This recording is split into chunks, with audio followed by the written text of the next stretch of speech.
Welcome, everybody. Fascinating conversation today with a friend, a dear friend, a brother from another mother, a fellow South African, Jacques Van Buuren, as they would say it in the U.S. Welcome, Jacques. Thank you. Nice to be here. Yeah, it's. I know this is quite out of your element because you're a hands-on guy, and we're going to dig into your history. But we're going to talk today about food crisis, us as human species being dependent on putting fuel in our body. We can't live without it. Where we are now, I think it's on every tip of everybody's tongue. The President of the United States yesterday, I think, had a bit of a faux pas maybe, but said, look, do you remember when we stood in lines for food? We don't have to remember. It's there now. We have baby formula shortage, and we have food shortage, not just here, globally. I remember a day when you sent me this video with, it was either Leonardo DiCaprio. It was DiCaprio. Leonardo. It was DiCaprio talking about global climate shift and climate change. And so, welcome to the show. We're going to introduce you well. But I want you to dive in just a little bit of your past and your history. Growing up, we grew up similar lifestyles. We're similar in age, different towns. We went to the same university at one point, studied different things. But your background, just walk us through your background into the world of engineering, construction, up until there a little bit. Just tell us a little bit. Yeah, I did my studies at the University of Pretoria, mainly in construction. And my first decade and a half was spent actually in townships, where I saw what hunger does to people. You know, if you're in a third world country, it's different to what you see on a daily basis in the US. That's real hunger.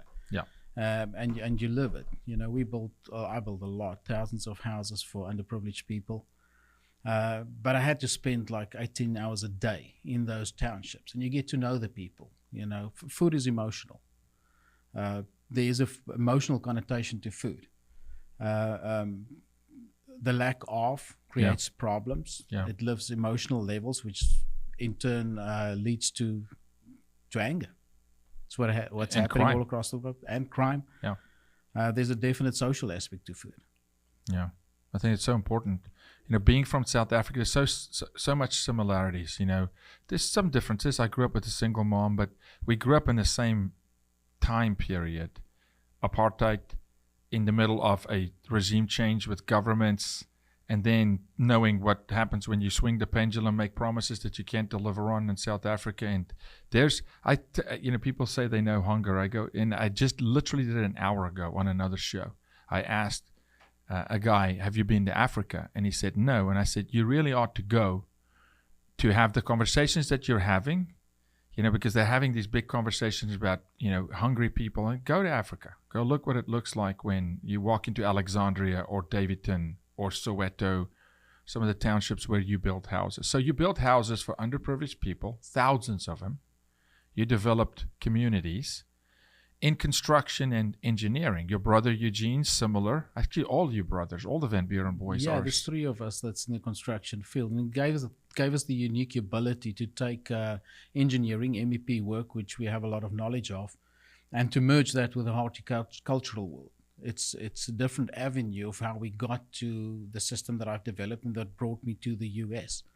The drive inside was to eliminate hunger.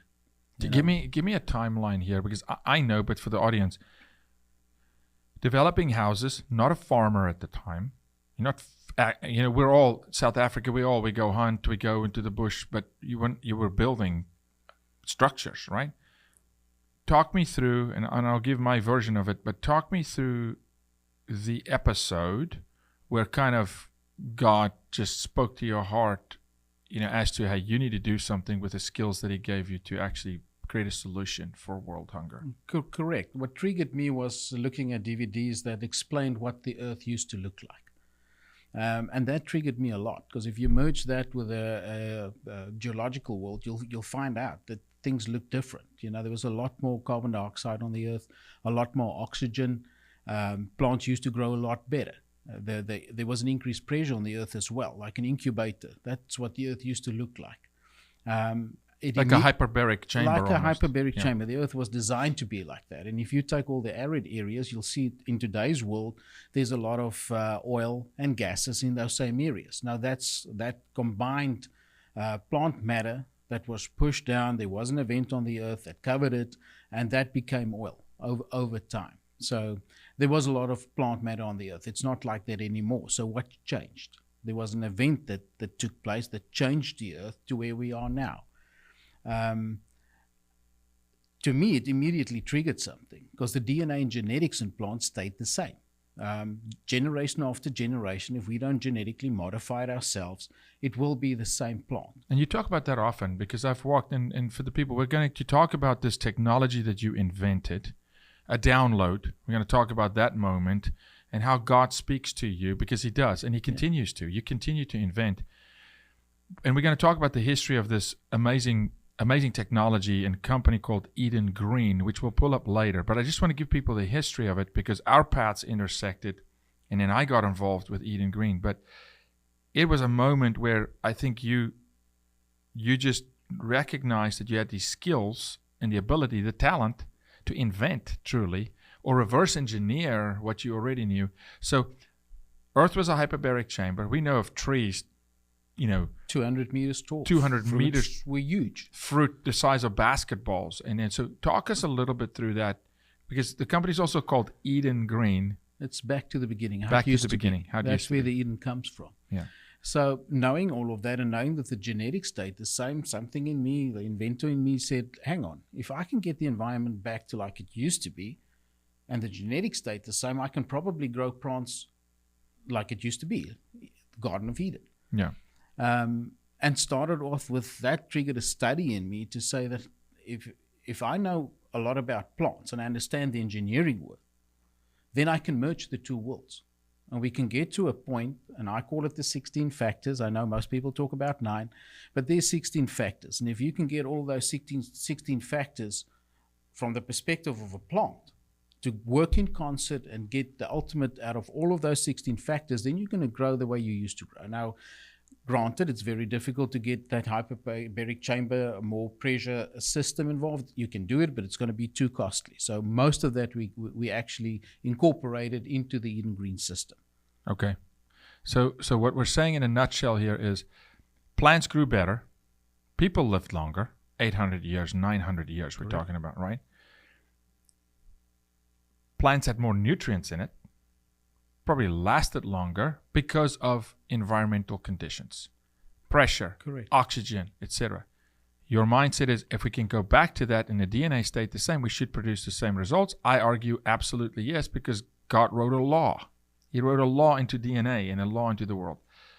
Then you started doing this. You actually started, MacGyver set up in your garage, basically, right? It's an Apple story, in the garage starting, and I started off with rotating wheels, lights in the center, started figuring out keeping one of those factors constant, working on the rest. At the time, looking at hydroponics and... Correct, keeping 15 factors constant, changing one. Then you understand what's happening on the one factor.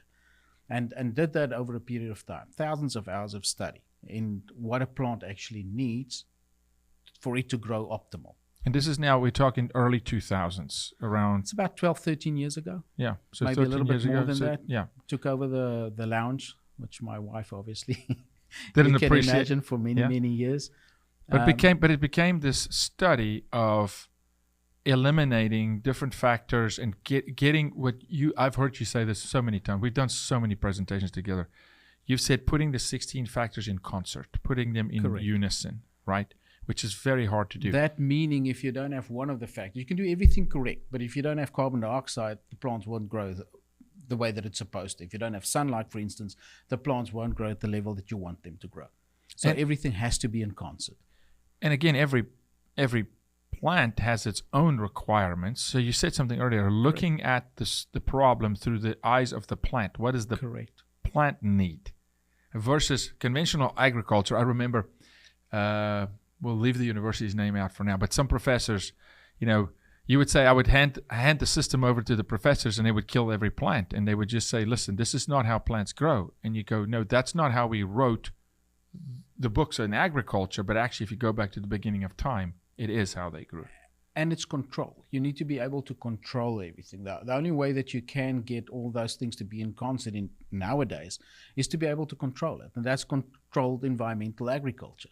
Mm-hmm. Now, 13 years ago, it wasn't the same thing that it is today. You know, a lot of that is understood today. And so a lot of the literature that's written today is written more towards what we're doing at the moment. Well, in a way, and I was there for it, you know, Eden Green was pivotal in changing a whole industry on just how we document when a plant was harvested and when the plant shelf life, sell-by date, those kind of things, you know, with people like Walmart. Okay, so this all takes place. There was an event that's a pretty emotional story, and I know if your brother was here, the guy can't get through it without crying. He's a great guy. Eugene's a great guy. A man of few words. Well, a lot of what we've done together. It's only right in the beginning that I did a lot more. And Eugene, after that, but there was a particular day at an orphanage, like so many South Africans do over Christmas. We go, my family take bounce houses. You guys did the same kind of a thing.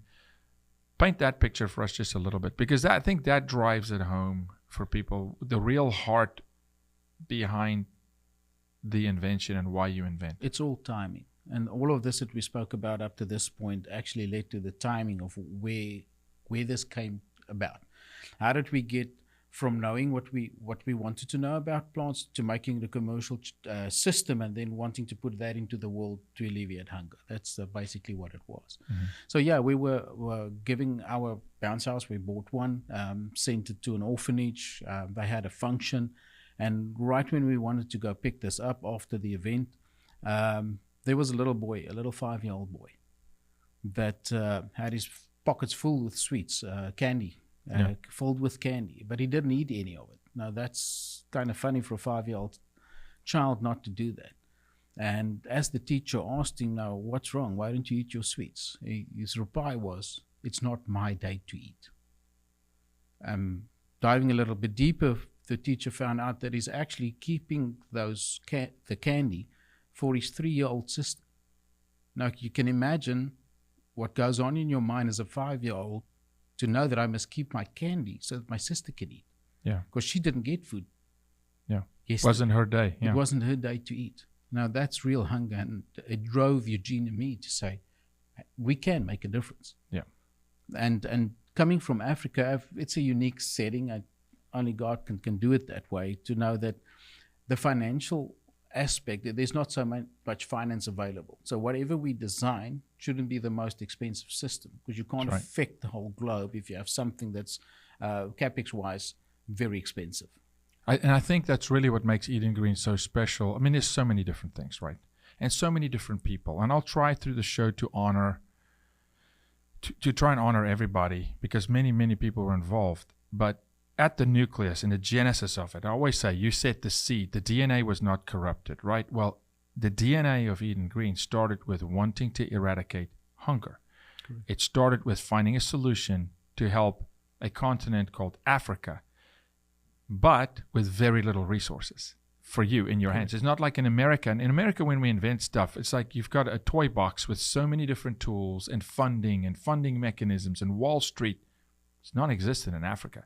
To take it on an endeavor to say we're going to eradicate world hunger through technology from South Africa, both hands are tied behind your back and you got a blindfold on. I mean, you got to create a system that you can stand up inexpensively, or it just won't solve the problem. And I think that's one of Eden Green's key differentiators in the market, because the technologies that think that they compete with Eden Green, if I look at them, as we'll prove later, their financial models don't make sense. That was part of the genesis as well. I literally sat down and looked at what commercial hydroponic systems there are in the world, because the only way that we can control the whole environment, like I said, the 16 factors, is to go to a controlled environmental agricultural hydroponic site.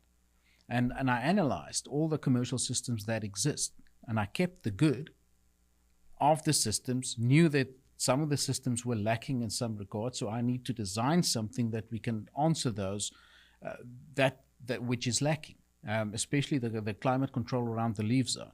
Yes. You know, a lot is done in hydroponics on the root zone, but not so much on the leaf zone.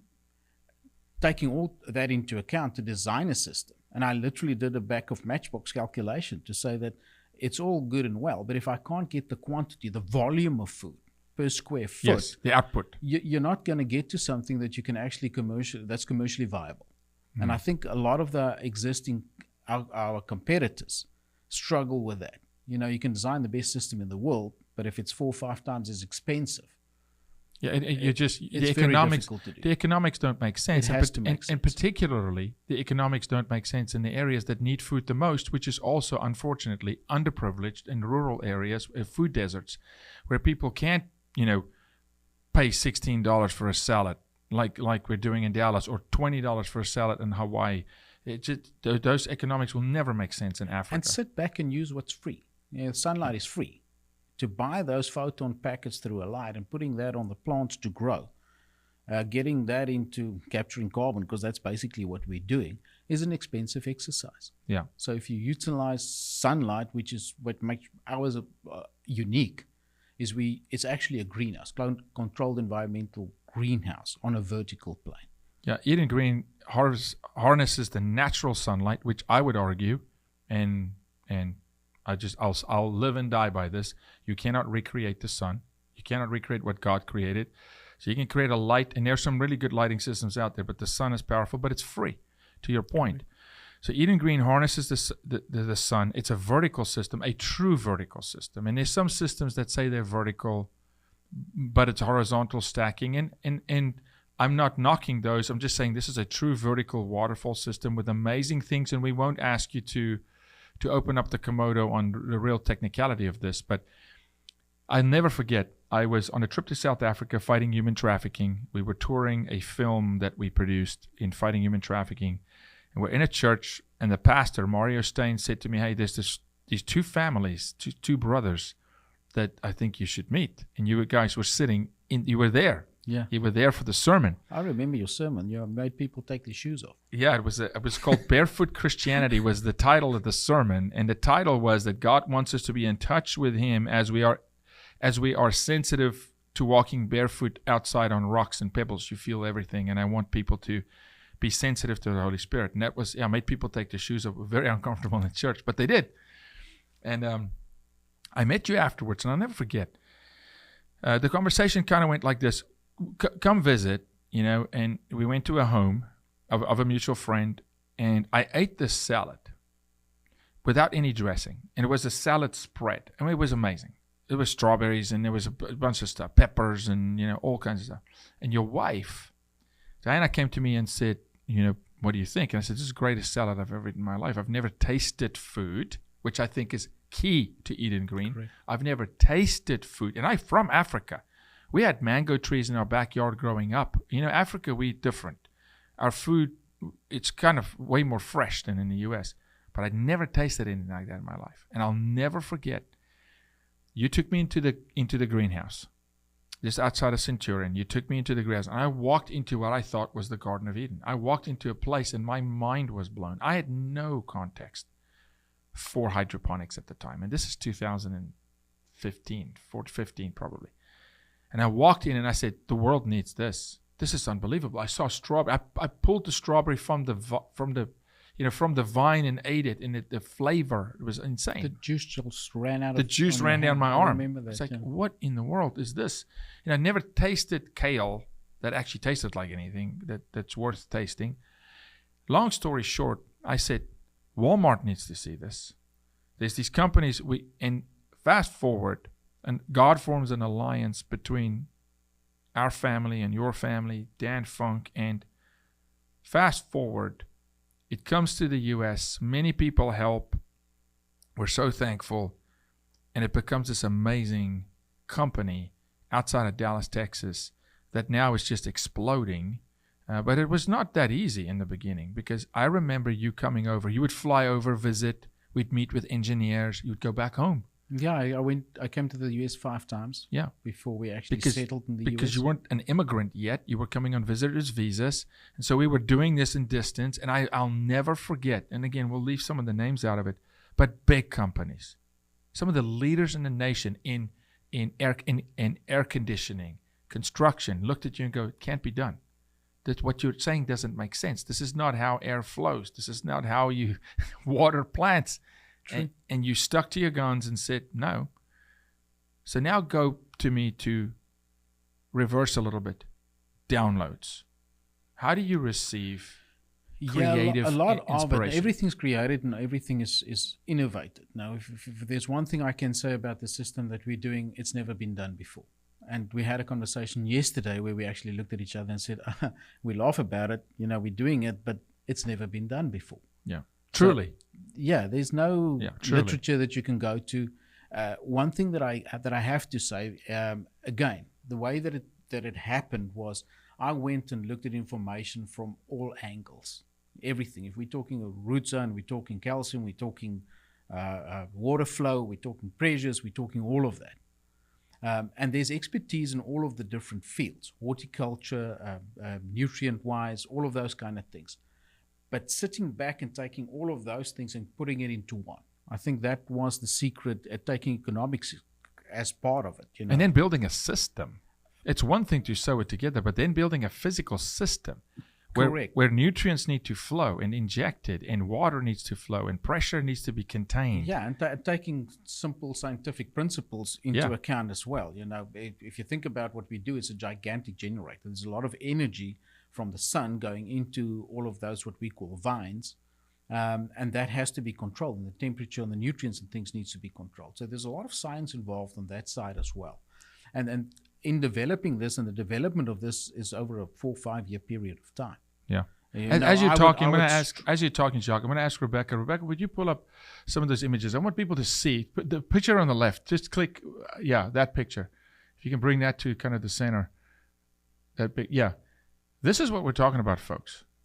We're talking about this is Eden Green, vertical, true. Jacques, what are we seeing? Help us here. What are we looking at? I know, of course.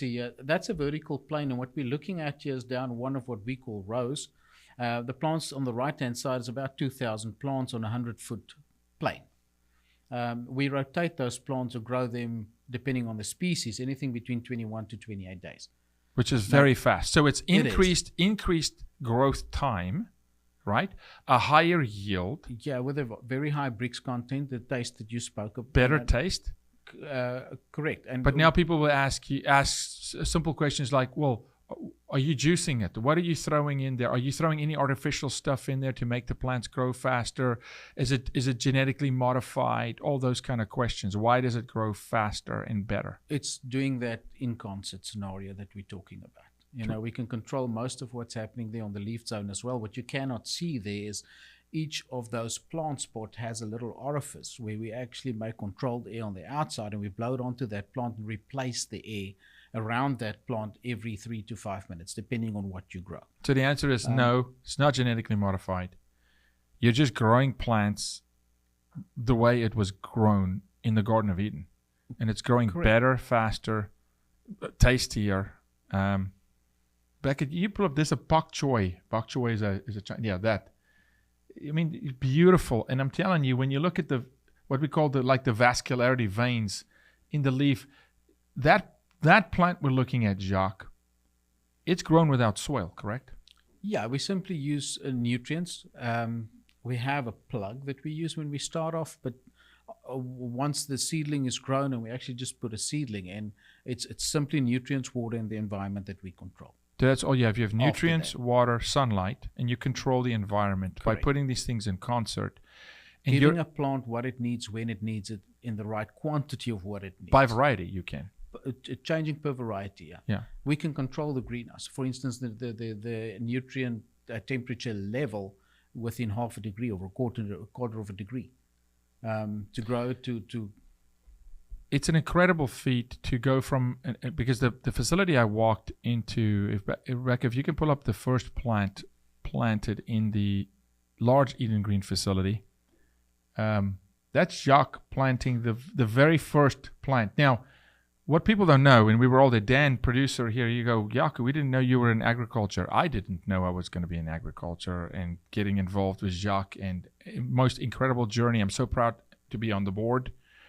So proud to have been part of bringing it to the U.S. Your family immigrated. Your daughters are brilliant, college scholarships. I mean, incredible family. Your brother's family immigrated. But there was a greenhouse before this greenhouse in the U.S. It was called Grandma's Greenhouse.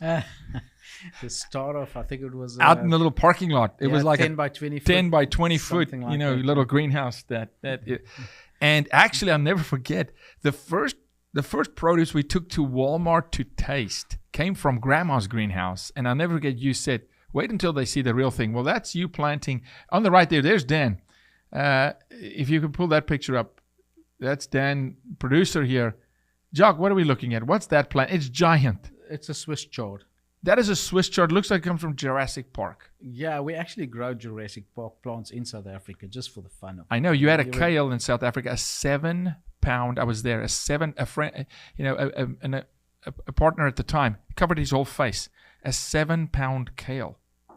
That's how you eradicate hunger, and it was tasty, super tasty. That's a Swiss chard, of course. That's one of the unique features of the system. It's extremely diverse. Yeah. Most other systems are designed for specific things like leafy vegetables or this. In this system, we've grown over 200 different varietals. That can be flowers. We actually grew some tubers not too long ago, peppers, green mustards, most of the herbs that you can think of. So it's a very diverse system. Yeah, I'll never...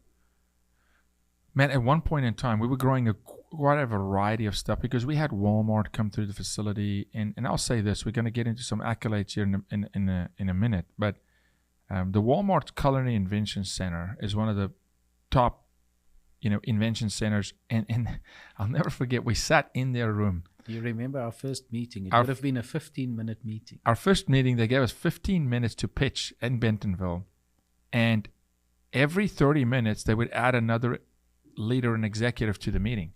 They would bring in the head of produce, and they bring in Sean Baldwin at the time. Then they'd bring in people, and they would just keep bringing people in and saying, what in the world, what's going on here? Which resulted, honestly, in something spectacular. Walmart flying to Africa with us. Three people in the room were there and walking in, and just, what an amazing story, Jacques. For a boy who grew up in South Africa, to see this come to fruition so that we can watch you plant the first plant in a commercial facility, which is about 60,000 square feet, the size of a football field. And now there's another facility going up right next to it. And it's a 3-iron shot away from the Walmart's distribution center, which I want to get into in a minute. What this can do for food distribution and relocating the production of food closer to the distribution centers. I'll never forget, we had this wall that we wrote on, and we all, the people at the time, say, hey, look at the distribution matrix of Walmart's distribution centers, Kroger, Costco, whoever, all U.S. food. Because the product you grow normally comes from Salinas Valley in Yuma, Arizona, or Mexico. We eliminate the food miles. Yeah. Which makes it pretty unique. What's currently going on and the fuel prices, it all goes down to the consumer paying more. And most of that is actually contributed to fuel, the rising fuel costs that we have at the moment.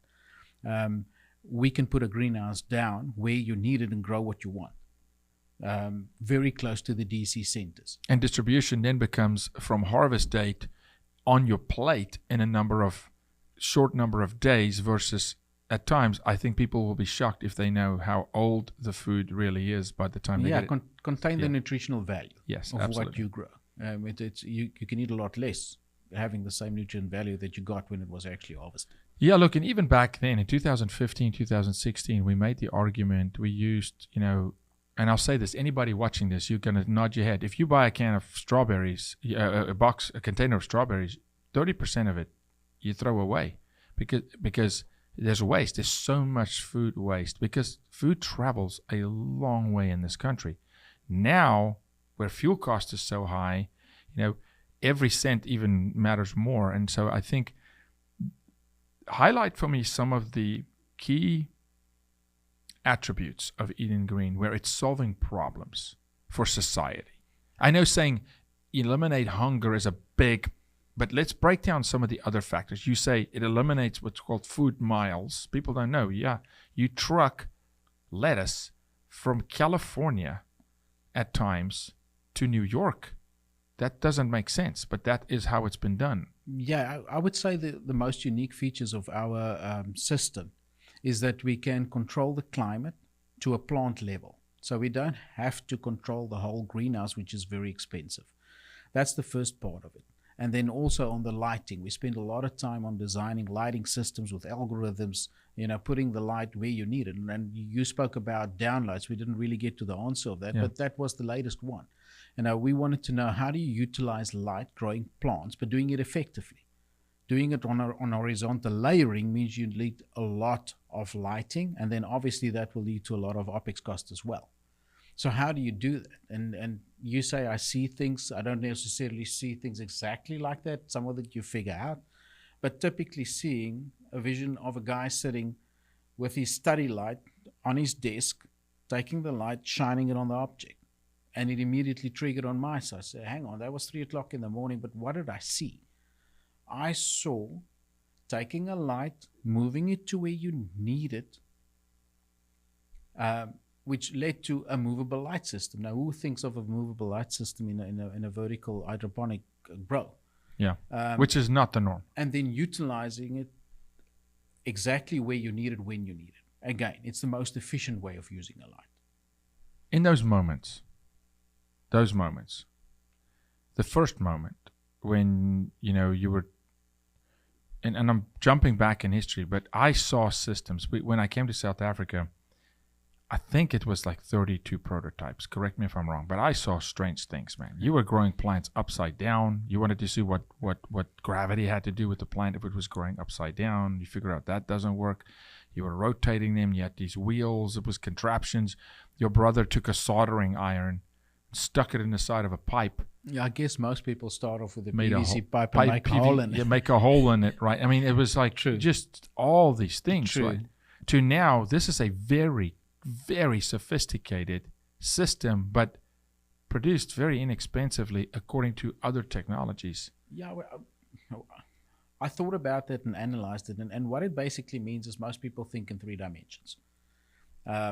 First is a blank piece of paper. That's 1 dimension.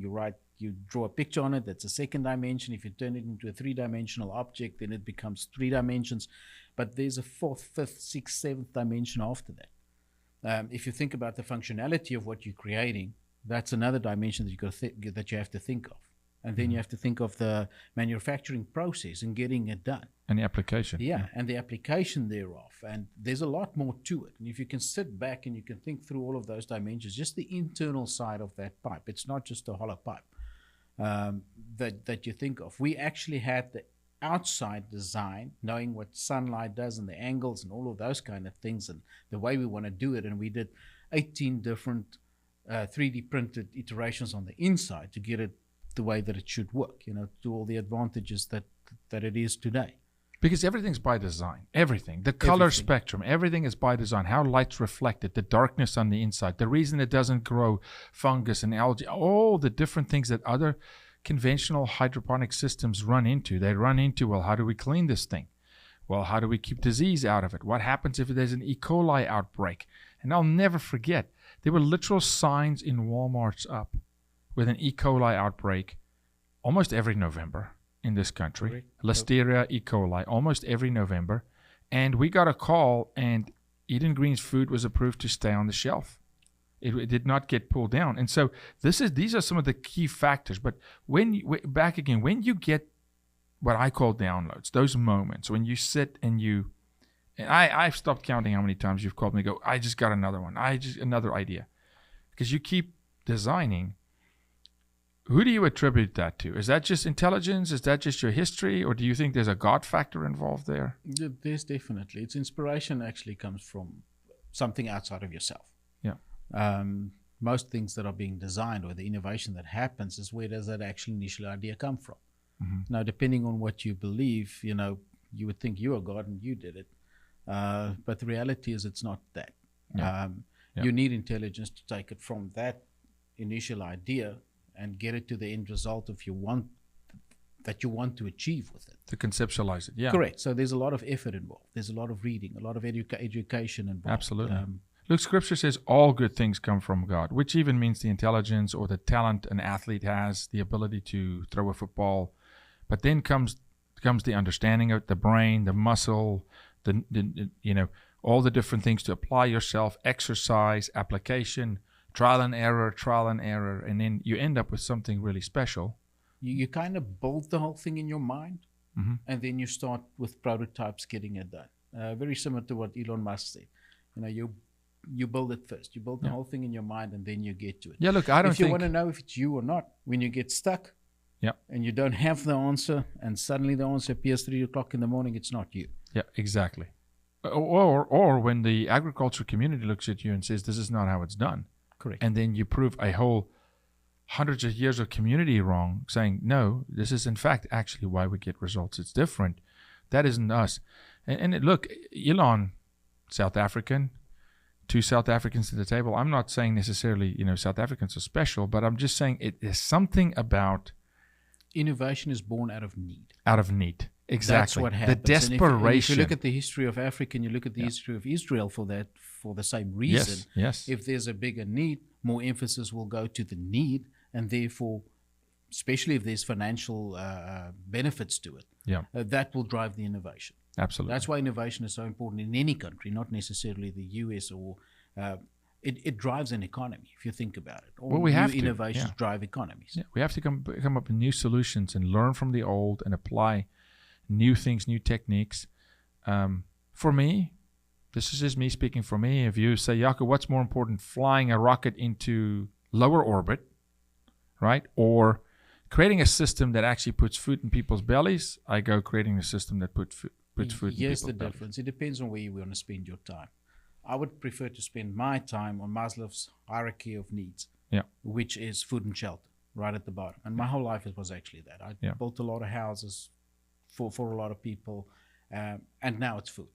Those are the 2 needs that most people need. And I think now more than ever, there's amazing conversations going on in our country about being self-sustainable, about people being more conscientious of where's food come from.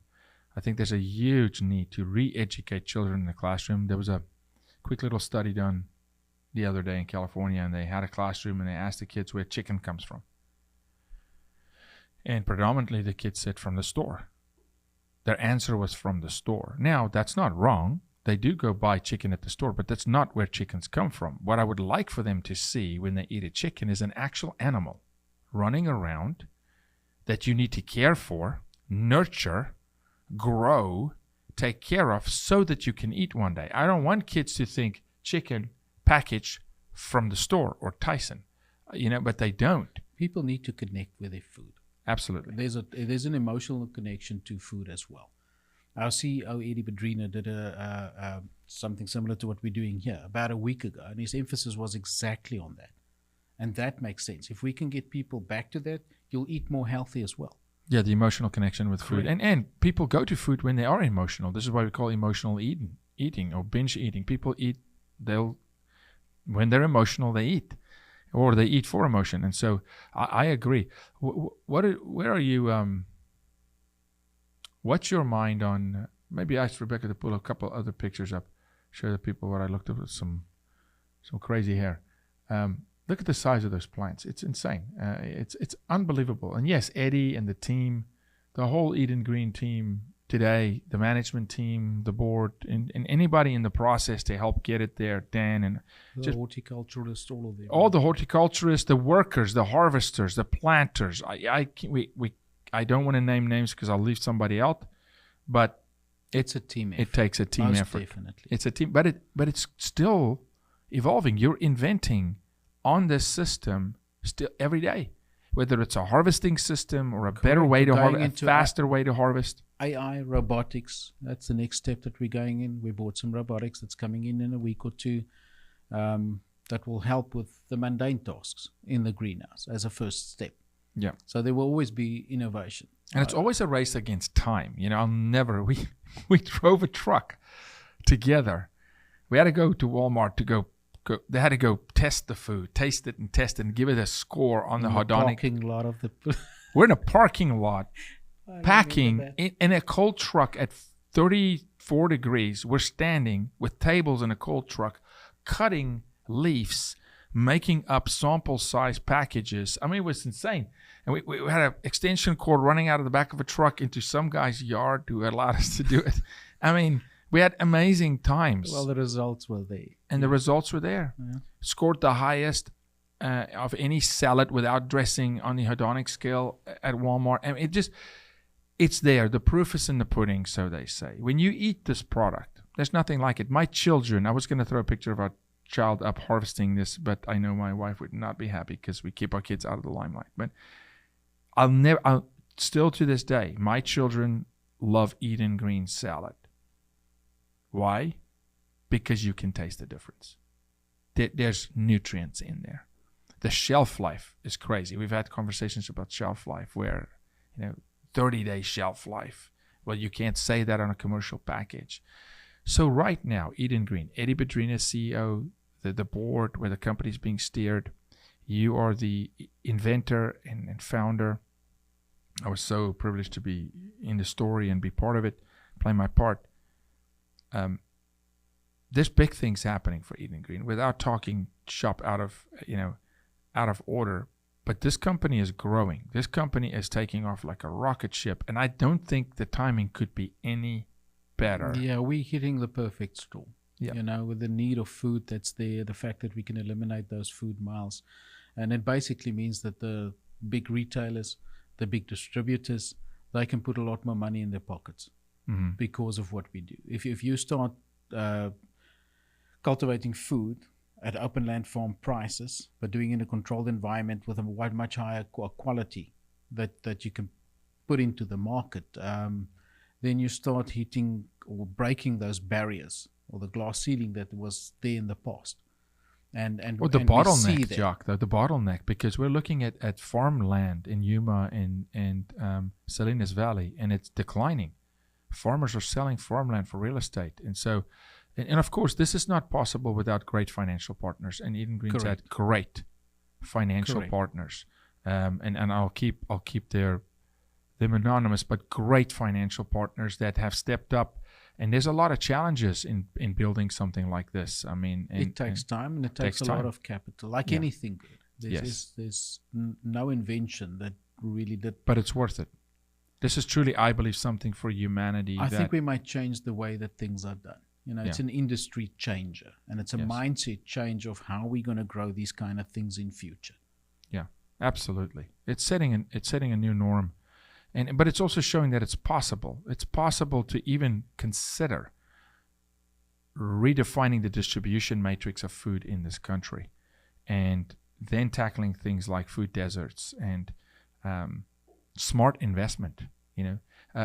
Rebecca, will you pull up for me some of the awards? I want Jacques to talk us through this. The World Vertical Farming Awards. Eden Green won some critical awards, I think. Talk us through what's on the screen. Best profitability is just the amount of yield we get per square foot. Pretty unique in our system. Profitability obviously is linked to CapEx involvement. Which is critical. That you look at that greenhouse, only what you need is there, and the only things moving around would be the actual nutrients in the air. The rest is all static, so you don't have any maintenance or anything like that in your system. Best climate innovation would be that controlling the climate around every plant. Again, it's the most efficient way of doing it because you don't have to heat up, cool down, carbon dioxide a whole greenhouse. You just do the environment of the actual plant. Because a plant, if you think about it, the plant does not care what happens 1 meter away from it. It can be 150 degrees. And by the way, doing it in Texas, you get some crazy things happening. You got to talk about this one particular day. We grew those infrared photos. Basil. We grew basil at 113 degrees in the aisle. On the wall of the greenhouse, it was like 130. It was great. 138. 138, and the plants did not die. It's controlling that climate. And we took some infrared photos to show what it does. I always say it doesn't matter what the problem you have, it's just the lack of knowledge. Once you know how to do it, you can do it, and that takes time. That's the time aspect to it. Those two awards, I think, particularly are special because if we go back to saying, okay, we have to bring solutions to eradicate hunger, but it has to make economic sense, or it won't sustain. It won't. If you go build a spaceship and it's novel and it's amazing, but it's so expensive. And to quote Elon again, the first Tesla did not cost, what it does today. It was exorbitantly expensive. And then figure out a way now, how do we make this affordable to people so that we can actually continue? But food, particularly, we're now talking about the most hungry people are the most underprivileged, or food is just not available, which then drives price up. One of the awards is the most profitable system. That's huge. The other is, the best controlled environment. Well, that's the whole game, is controlling the environment. Here's what the environment does for you. The moment that you can control that environment anyway, and that includes lighting now, you can actually physically put a greenhouse down next to any DC. Distribution center in the US. Yeah. Which eliminate those food miles, which unlocks a very high profit percentage. Well, it also takes care of carbon, gas emissions from the trucks on the road. Quality of food. And then nutrients in the body. Because these kind of plants, the second you cut them, they die. I mean, we don't pay for food, we pay for calories. So now what sustains you, the quality of the food that sustains you, if it's a higher value of calories that you put into your body, you need less of it. That's right. To sustain life. And it's smarter investment. It's food security, just seen a different way. And it's smart investment as to how you eat, and make sure that the dollar you spend on food is food that actually drives and fuels your body in a good way to go forward. Correct. Poor countries would spend a lot of money on carbohydrates. It will be mostly maize and all of those kind of things. Rice, potatoes. It's cheap. Yeah. It's cheap. It fills your belly, and it gives you some energy for over a period of time. Mm-hmm. The whole idea is to get much higher quality at the same price. I'm going to take a quick break, and then I'm going to come back. I want to close out the rest of the show today with you. With us just talking a little bit about what's happening on Earth with food, and just what you think and how people can react. But before we do, I want to talk about Patriot Mobile. I want to thank everybody at Patriot Mobile, an amazing company. They share our values. They are the only conservative Christian cell phone provider in the U.S. They use all the major towers. You're going to have great service in your cell phone service, but also great customer service. Give them a call, dial 972-PATRIOT. Mention the bottom line, and you'll get a discount. If you're a veteran, they're going to really take care of you. We like to, in today's day and age, vote with our dollar.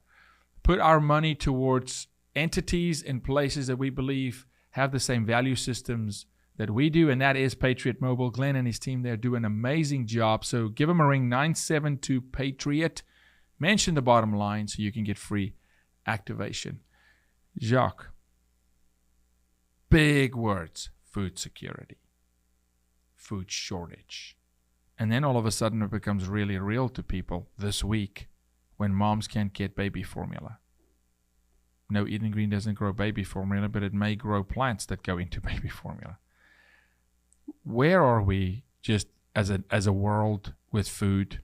I'll take it one step back. Where does it come from? Originally, and if you go to a lot of these African countries, you'll see that each family has a plot of land.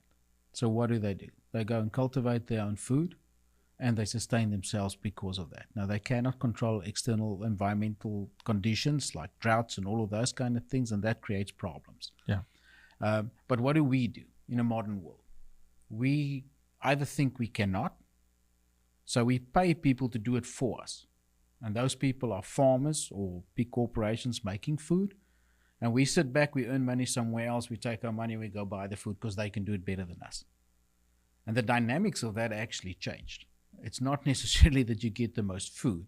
It's who makes the most profit and supplies that food to you. Mm-hmm. But we still go about our food. We concentrate it in a big retailer, and we go look for what we want and we buy it that way. The solution to any food security problem is knowledge. The only reason why you want somebody else to grow your food is because you don't have the knowledge to do so. Or people would say the time or whatever, yeah. Or time. Technology takes care of a lot of that. Yeah. And that's specifically, I'm talking about hydroponic systems now. So tackling the food security issue that we have, and I think the world will have a lot more of in future, is to go back to the basics and go educate yourself in either growing your own food or getting hydroponic systems and getting the knowledge to do that yourself. The reason for that is if a lot of people do that, you eliminate the demand for what is available. So if you can do that and you have the ability to do it, go grow your own food. Yeah. Get yourself to a knowledge level to do that. That will eliminate a lot of pressure. Or get into a system, that allows that does some of the heavy lifting for you. Because maybe, it was always fascinating to me how fast you trained a worker. Dan, you guys trained a worker to harvest in the greenhouse. They didn't necessarily have to know everything about the system. They had to know their job, right? And just like manufacturing auto parts, putting a car together, people work on one little nut and bolt, and that's what they do. But holistically, it solves a problem. It transports people. Holistically, this solves a problem. It grows food where you need it, efficiently, effectively, super high content, as clean. It can be. It can be, organic if you want it to be organic, GMO free, of course. So it's a big problem solver. One thing that COVID taught us, and everything that happened around COVID, is not necessarily the availability. Food is grown and can be grown to large quantities. But getting the food to where it's actually needed, the availability, and especially in COVID, highlighted that. So food security for countries is different to food security for me and you. If you're an import country that imports 97% of your food, like some of them do, and suddenly there's no ships going, or the harbors are a particular country we visited, they do import north of 80% of their food. Exactly. There's actually many of those countries, Yemen, Lebanon, all of those countries as well. They import a lot of food because the environment is such that they can't grow it themselves. So if you can bring that in, that's how you generate food security on a large scale. And I would say that governments should get more involved in this. Absolutely. I think food security is moving to, I think at the next, all the G summits, all the top summits around the world, the United Nations, this is a conversation at every family's level now in the U.S. But it's not just the U.S. You're looking at areas around the world that used to be bread baskets of the world. Zimbabwe, what used to be a bread basket, and then all of a sudden they become completely dependent. Unstable. Similar to Ukraine. Ukraine is 12% of the grain in the world from Ukraine. That's not going to happen this year. Yeah. So it creates instability globally. So food security, it baffles me that it's not always at the top of a country's If you take into account how much money is spent on destructive stuff.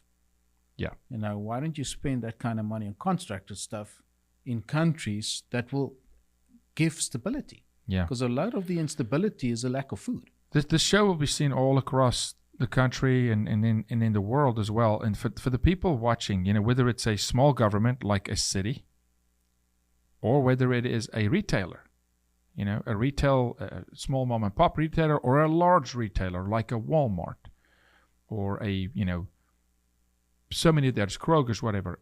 I want them to reach out to Eden Green and get in touch with Eddie and the team at Eden Green and come visit.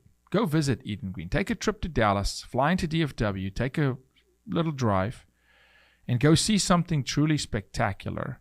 Think about your city's future, food security for your people. What is something else, Jacques, that you want to highlight? Because I'm absolutely convinced, not just because I'm involved. I'm just convinced because we've seen a lot. I mean, I've learned so much of agriculture through this Eden Green experience, through your eyes, and through working with retailers. And then the current management team and the funders, amazing folks who see it all around the world. I firmly believe that this company is part of God's answer to a big problem in our country. Yeah, we cannot deny that the earth is going through a cycle. There's a lot happening. We used to get 2-3 harvests off open land farming. You don't get that anymore. It is difficult to be a farmer. I take my hat off for any farmer, open land farmer, whether it's livestock or doing it the conventional way, to actually do what they do. It's very challenging. Yeah, if I can control everything in the system that we've designed, I can just imagine how difficult it must be not being able to do that. Well, a conventional farmer in the crops that Eden Green grows, they can control very little. the nutrient runoff, how the soil performs, wind, The external and external of the pressure. sun, the pressure, diseases, pests. they all don't of those control things. any of that. Correct. It's a prayer. I mean, it's why farmers pray. And the depletion of soil. There's just absolutely a lot less land available for those products. Yeah, no question. And it has a global result. And we're a big country. One thing I learned through this, and I've been in 48 of the 50 states, this is a big country. Feeding and how our food systems are set up in this country, food travels a long way internationally. Our berries come from Mexico. A lot of them. I mean, they got to cross boundaries. Mangoes from Mexico. I mean, by the time we eat it, that plate of food traveled. And that's a part of the problem. Yeah, and it's sent across the globe. The countries that has the financial ability will buy the food. Correct. Unfortunately. So I would say your mid-level countries are going to suffer. Because they can produce the food, but they're not going to necessarily get the food. And I saw last week that some of the countries are now politically keeping their food in their countries. No exports. They won't export anymore. Yeah, because what they're going to do. And the Saudis are flying in 747 airplanes full of food out of the U.S. because they can afford it. But Correct. countries that can't, it's a problem. And look, we've got a lot of food deserts in the United States. We've got a food desert in Dallas. Correct. This is not, people think hunger is only in Africa. No, there's a lot of hunger. Through COVID, what we learned a lot of as child exploitation went up and suicide went up and all these things. Another big talking point that people didn't touch on is many American children only eat one meal a day, and they got it at school. And when schools were shut down, they didn't eat. It's a problem. And some of it is accessibility, affordability, where they live. So no, hats off to anybody that's ever touched anything, even for a day in their life with Eden Green. This company's unbelievable. The current management team is doing a phenomenal job. The funders, it's a real solution. Check it out. We're going to throw the website to Eden Green on the screen. There's a lot of technical things we couldn't get into because we have to protect the intellectual property as well. But that's the website, folks. You're looking at it on screen right now. It is absolutely stunning. Eden Green Technology. Jacques Van Buuren. We could go for 10 hours straight and learn from you as you keep inventing, keep solving problems. I'll never forget Steve Jobs. One day they asked him, you in the music business? And he goes, nope. We're just in the problem-solving business. When they came out with the iPod and then the iPad, we're just solving problems for people. And when you solve problems for people, you're relevant. And this is very relevant. So you're always welcome back. Look at that. I mean, it's just stunning. On the website, there's a 3D tour you can do, and there's what we call Spill the Greens. People can go and visit that. They'll learn a lot about hydroponics. A lot of that's for children, right? Yeah, Aaron's doing a great job. Aaron is doing a great job in teaching children. And I think we need to do more of that. You and I did this. I don't even have to ask you. We were not in the same elementary school, but you took field trips. Oh, yeah. Field trips to the farm. Field trips to milk cows. It wasn't like the girls. They were always mortified. Connecting yourself Better milk to the food. cows. Yeah, connecting with the food. If you ever want your child to eat salads, let him grow his own salads. Yeah. That's the way they will eat it. I take my 12-year-old. She looks me straight in the eyes and says, Dad, did you grow it? And if I say yes, she said, okay, then I'll eat it. Yeah, that's both good and bad. Because if you're on vacation, I hope she still eats. Because you probably didn't grow what was on vacation. But that's what happens when you're an inventor and your kids really support your work. But listen, guys, please. And there are so many other systems. And we're just talking here about Eden Green, and that it checks the boxes, as we say. It is because it comes from the right heart. It's got amazing people and motive behind it. The motive is to eradicate we can hunger. solve problems on all levels. Yeah. Being food to the masses, being cities, like you said, which is definitely going to become a need, and government. Yeah. And I think right now it's a focus. It needs to stay a focus because it's not. This problem does not solve itself. We have real issues in food security. And thank God for inventions like this, like Eden Green, and others in other areas in beef. There's some amazing advancement in beef and crop and cattle management and land management. I had a conversation with a guy 2 days ago, another South African who's also now come to the US because he's apparently one of the top experts in the world on grass and studying grasses. And he discovered new grass in the highlands of Scotland that they're now bringing into the US because they're looking at it as a better feed for cattle. And so we have to make those advancements in food. And the social aspect to it. I mean, we're creating permanent jobs. It's not migrating jobs anymore. Yes. It's jobs that you can be in 12 months of the year. You can get a stable family. The dad's not away or the mum's not away from the house, all of those kind of things. So there's a lot more involved than just growing actual food. And people are really happy. When they walk in that greenhouse, they're happy there. I mean, you breathe oxygen in that place. I mean, we said one day it's probably the most oxygen-rich environment. Most food per cubic feet, I think, on Earth. That's out there, yeah. On Earth, yeah. Most food per cubic feet. And you smell it. You feel it. I loved late at night when it was full. We had a big event one day. And I just walked that night, and I was just walking the aisles, just praying. I felt like I was walking the Garden of Eden. I'm telling you, it was amazing. Jacques Van Buuren, Eden Green. Everybody at Eden Green, thank you so much. Thanks, Jacques. Thank you. Thanks for inviting us. See you guys next time.